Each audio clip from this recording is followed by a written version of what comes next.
Last year, we were actually 12.5% less crime than 2019, the last year before COVID. But there's no question that some of these high-profile incidents, terrible attacks have gotten in people's heads and made the whole system feel less safe. Less than a week into congestion pricing, and the MTA says it's not enough.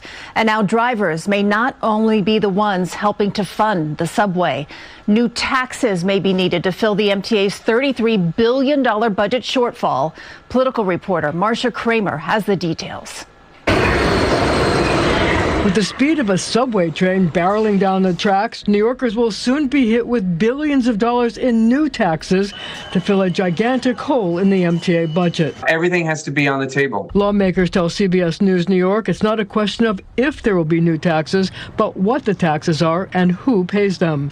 The MTA has a $33 billion budget gap, and without a new source of revenue, the system can't be fixed. Math is math, and so either we're going to find new sources of revenue to fill this hole, or the hole will not be filled. So that's the choice we face: either take important projects that help the city thrive off the table, or find ways to pay for them. And I'm in favor of finding ways to pay for them. And in finding a new revenue stream, lawmakers are mindful of the fact that many in the metropolitan region are still reeling from the start of congestion pricing, having to pay $9 to enter the central business district below 60th Street. It's not good PR to have another tax proposed on the heels of a new congestion charge, but it's also reality. It's early in the negotiations, but a number of ideas are floating around. A millionaire's tax or an increase in the mobility tax on employers, a tax last raised in 2022.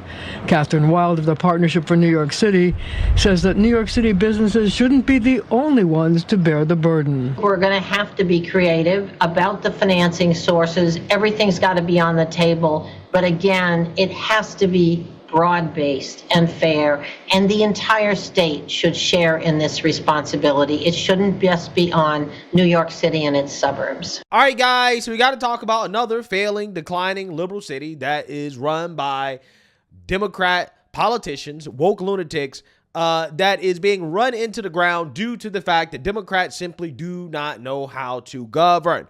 All they know how to do is tax and spend, right? Tax and spend. Tax and spend, tax and spend. Okay, and that's what we got to talk about here, because at some point people will figure out that this is a scam. Okay, and one of the latest scams from the Democrats in New York is to force people who are trying to go to work to pay a tax to come into the city, lower Manhattan, with congestion pricing. Okay, basically they are forcing people to pay in order to come into the city because they want to raise revenue to help support infrastructure projects to improve the Metropolitan Transportation Authority system, aka the subway, right? The subway, which has been plagued by crime, okay? The subway has become so dangerous that people are standing at the wall, right? They're making sure that they do not stand at the edge because some random lunatic could push you onto the tracks, okay? This has happened multiple times. You've had people be set on fire. You have people be stabbed. Robbery, theft, all of these things are plaguing the public transit system in New York City, okay? And the MTA is confronting a substantial budget deficit with estimates around $33 billion, okay? This agency's debt has reached unsustainable levels, which has necessitated a need for more taxes to raise revenue, like, again, for example, congestion pricing. However, New Yorkers are in for a pleasant surprise.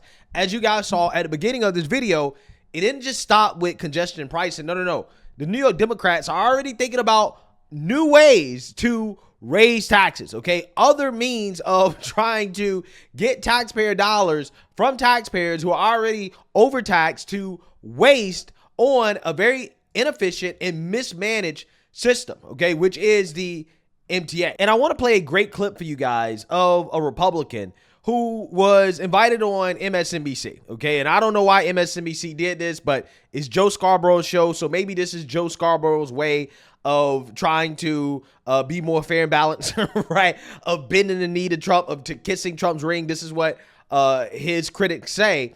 But he invited Mike Lawler, a representative from New York, onto his show, and Mike Lawler is going to school this panel on New York congestion pricing and how it is a scam and how the taxpayer dollars are being mismanaged in order to fund this public transportation system that is not safe for New Yorkers to ride.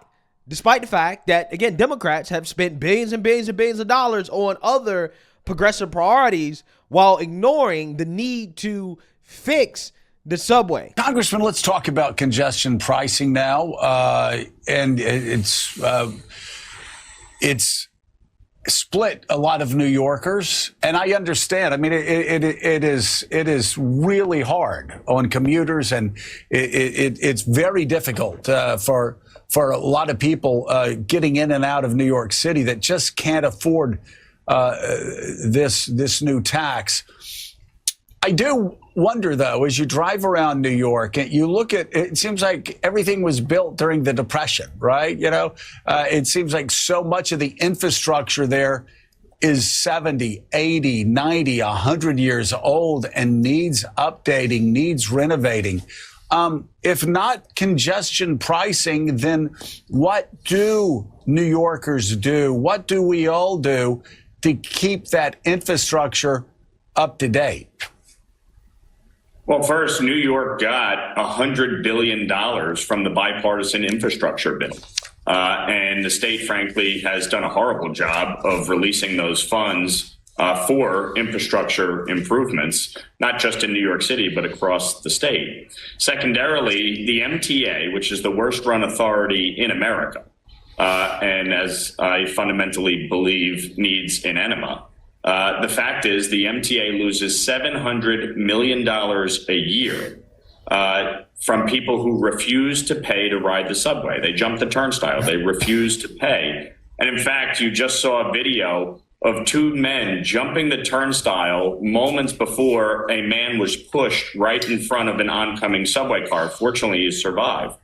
But the fact is, it encapsulates exactly what the problem is in New York and in the subway system. Crime is up on the subways. Murders are up over 60% on the subways. We saw a woman be burned alive. People do not feel safe to ride the subway system, which is part of the reason why revenue is down for the MTA. But let's be clear, this is a scam. Congestion pricing. It has nothing to do with reducing congestion. It has nothing to do with the environment. It has everything to do with the MTA raising $1 billion in revenue so that it can borrow $15 billion more. This is a authority that is already tens of billions of dollars in debt and has individual borrowing authority. It needs to be completely overhauled. I absolutely agree there needs to be infrastructure upgrades, but this is a scam. The fact is, Governor Hochul is charging the average New Yorker $2,500 more to drive into the city to go to work on an annual basis. And meanwhile, she's spending billions of dollars in taxpayer money on free housing, clothing, food, education, and healthcare for illegal immigrants. So if we want to talk about priorities, if we want to talk about investing in New York's outdated and antiquated infrastructure, we have to look at how New York is spending its money to begin with. They've increased state spending from $178 billion just 4 years ago to $239 billion. And now they need another $1 billion from hardworking commuters. Doesn't make. Yeah, so you see that, you heard that. Now, I want you guys to understand. There's an actual CEO of MTA. They call him a CEO. Jano Lieber. Okay, that's the CEO. And the MTA, under his watch, in 2024, the operating budget reflected a net deficit of $8.3 billion, with total expenses of $14.1 billion and a total operating revenue of $5.8 billion. And that is before city and state subsidies. Okay. The largest portion of the MTA revenue is $7.2 billion. Okay. Which comes from taxes. Is also getting $2.8 billion from federal aid, right? From pandemic relief aid, COVID aid. Okay. So this is from the federal government.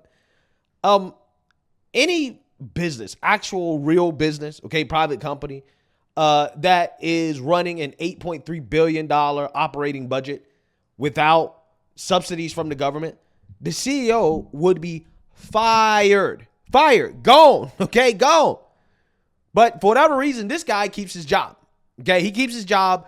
Democrats aren't asking him to resign. No. They're actually trying to find more ways to tax people, to take more people's money to pay for what clearly is a system that is not working. It is clearly a scam that is so obvious that even MSNBC called out this CEO on the scam. And why in the world would anybody continue to support funding this scam? Take a look. Congressman Lawler's point, it's not just his point, is the MTA has an operating budget of what, $20 billion. Yeah. An organization that has a budget of $20 billion already should have been able to take care of the subways. They shouldn't look the way they look, most of these subway stations. It shouldn't operate the way it operates, most of these trains. You shouldn't have to then slap a $9 tax on a commuter to pour more money into a system that doesn't appear to be working for New Yorkers. Yeah, I respectfully disagree. I think that, I grew up in New York. I grew up not far from where we are right now. I grew up in New York where the subways broke down every 5,000 miles, and now they break down every 200,000 miles. We have made enormous strides in terms of the reliability and the operation of the system. We grew ridership hugely. We have actually grown the system. We put in a new subway, Second Avenue subway, that was promised to people in that neighborhood 70 years ago. Nobody ever got to it. We've got all brand new cars. Yeah, we have a long way to go, and it needs to feel safer. Part of what is, everybody's experiencing in New York is this loss of the sense of safety in the public space that we must address. Post-COVID, it obviously is impacting on people's psychology, but it's just not fair to say the subway's gotten dramatically better than when I was a kid, when you didn't even take a chance to change because you didn't know if another train was coming. This is a much better system than we've had in a long time, and I'm proud that we continue to make it better. So a failing, unsafe, and bankrupt system is much better than what they had before, right? This is what the CEO of the NTA is saying, okay? And this is why Republicans are calling for his resignation. 2 men stabbed in separate incidents on Manhattan subways. And to start off the new year, a man shoved in front of a Manhattan subway car who fortunately was brought to safety by onlookers. And what has Janet Lieber's response been? His response has been, in quotes over these past 2 weeks, complaints about runaway spending and congestion pricing has simply been called and dismissed as grievance politics. He holds a press conference with Governor Hochul hours after that woman was burned alive on a subway car to talk about subway safety and how much safer the subways are today than they were.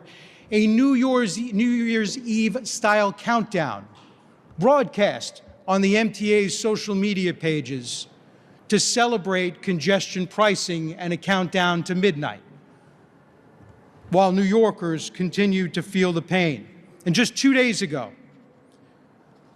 said that these horrific attacks that have taken place over the last two weeks, as well as the attacks that continue to happen every single day on the subways, have simply gotten into people's heads, and that the subways and transit are safer and have simply made people feel unsafe. He thinks that we have a perception problem. We don't have a perception problem. Our commuters don't have a perception problem. We have a deception problem.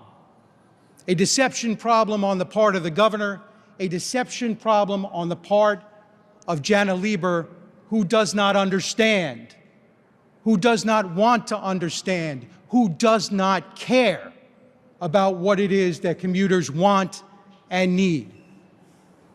Affordability and safety, and neither during his tenure have been provided, and it's only getting worse. Yeah, so you see that, you heard that. Just like in California, in New York, I think it is clear. Democrats cannot govern. They can't govern, guys. It doesn't matter what it is. Just look at the results, okay? Just look at the results. They spend a whole bunch of money on things that they should not be spending money on, and the things that they should be spending money on, they overspend and then they ask for more money and they make excuses to tax you more instead of spending the money they have the right way, the correct way. No.